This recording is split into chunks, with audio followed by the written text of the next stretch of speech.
تفصیلات کو کوئی خاص نہیں ہے. یہ زوراور لوگ تھے جو بھی تھے جہاں سے بھی آئے تھے. 6 دن مجھے مہمان بنایا.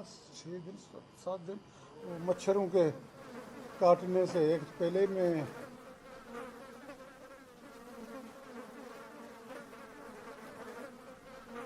ڈائلسس کا مریض ہوں اور اس حالت میں مجھے 2 دفعہ ڈائلسس بھی کروایا. لے گئے تھے اسپتال. اس کے بعد مچھروں کے اندر سے ملیریا ہو گیا اور اس ملیریا کے اندر پھر لے گئے اسپتال. تو یہ تو سلسلے انہوں نے کیے. ان کا اخلاق تھا بران جو بھی ہے. لیکن میں یہ کہہ رہا ہوں کہ مجھے گھر چھوڑو. میں بھاگ تو نہیں جا رہا ہوں پاکستان سے. میں نہیں 4 دن مہمان ہو 2 دن ہمارا بھی کھانا کھاؤ پلانا دن کھائے. یہ اس قسم کی باتیں رہیں. یہ ہیں سینیٹر قاسم رونجھو جن کا تعلق ہے Balochistan national party Mengal group سے، اور ان کے ایک سائڈ پہ کھڑے ہیں متحدہ مجلس عمل کے سینیٹر راجہ ناصر عباس، اور دوسری طرف BNP مینگل کے سربراہ سردار اختر مینگل. اور ان کے درمیان کھڑے ہو کے یہ انہوں نے پریس کانفرنس کی تھی سینٹ کے باہر، جس میں کہہ رہے ہیں کہ جو بازور جو افراد تھے انہوں نے انہیں پکڑا ہے. لیکن اس کے بعد پھر رات کو اچانک ان کا ضمیر بیدار ہوتا ہے. اس کے بعد پھر کہتے ہیں کہ یہ سب کچھ ان کو لکھا ہوا دیا گیا تھا. سن لیں آپ خود بھی.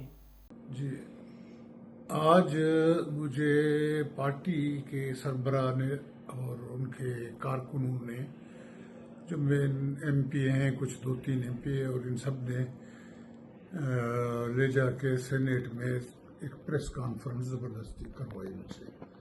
اور وہ ٹوٹل فیبریکیٹڈ جھوٹ اور اس پہ مبنی ہے. اور یہ زبردستی کے الفاظ تھے جو آگے لکھے ہوئے تھے کہ مجھے گھر سے اٹھایا گیا یا کیا کیا. اور یہ سارے مچھر یہ سب کچھ انہوں نے لکھ کے آگے مجھے رکھے ہوئے تھے. وہ میں پڑھ رہا تھا. تو یہ ایک ٹوٹل جھوٹ اور فیبریکیٹڈ ہے. میں گھر پہ ہی موجود تھا 15 دن سے. گھر پہ کوئی ایسا بات ہے ہی نہیں جو یہ کہلوائی گئی ہے مجھ سے. تو اب میں اس کی تردید کرتا ہوں، بھرپور تردید کرتا ہوں کہ یہ اس کو مہربانی کر کے آپ میڈیا میں دوبارہ اس کو صحیح کرو.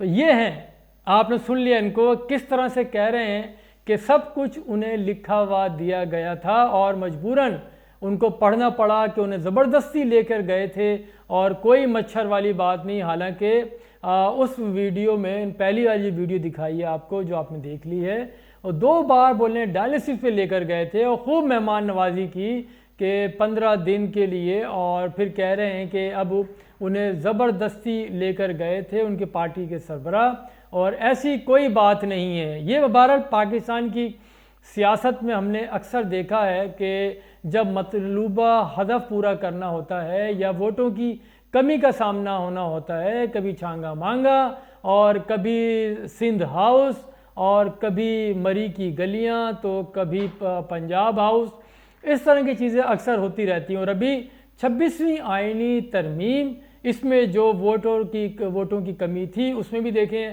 ہمیں شاہ محمود قریشی جو وائس چیئرمین ہے تحریک انصاف، ان کے صاحبزادے زین قریشی سے متعلق بھی باتیں سامنے آ رہی ہیں. اس کے علاوہ دیگر لوگوں کی بھی. آخر یہ اس طرح کی آوازیں کیوں اٹھتی ہیں اور ضمیر کیوں بعد میں بیدار ہوتا ہے جب کام کرنے سے پہلے کیوں بیدار نہیں ہوتا؟ جب ایک طرف یہ سینیٹر موصوف کہہ رہے ہیں رونجھو صاحب کہ انہیں زبردستی لکھ کر دیا گیا تھا.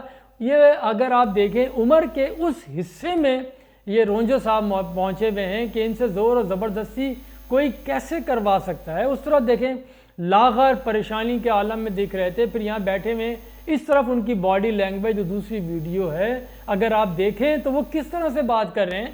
اب بات یہ ہے کہ ان کی پہلی ویڈیو ٹھیک تھی یا دوسری ویڈیو ٹھیک تھی. دونوں میں سے ایک تو غلط ہوگی، یا دونوں ہی ضمیر کے تحت تھی یا زور آور حلقوں کی طرف سے کرائی گئی تھی.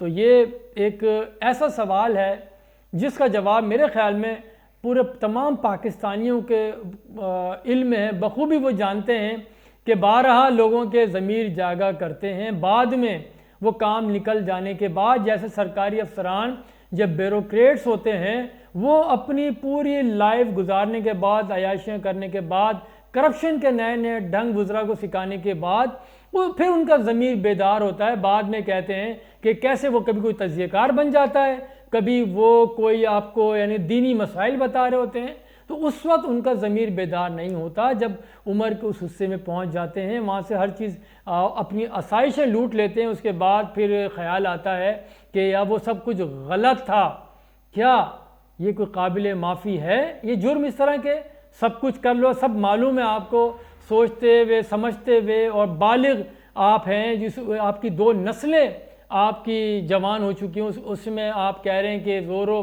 زبردستی کی گئی تھی میرے ساتھ اور ایسا کچھ بھی نہیں ہوا۔ تو بہرحال آپ فیصلہ کیجئے گا۔ بہت شکریہ، خدا حافظ۔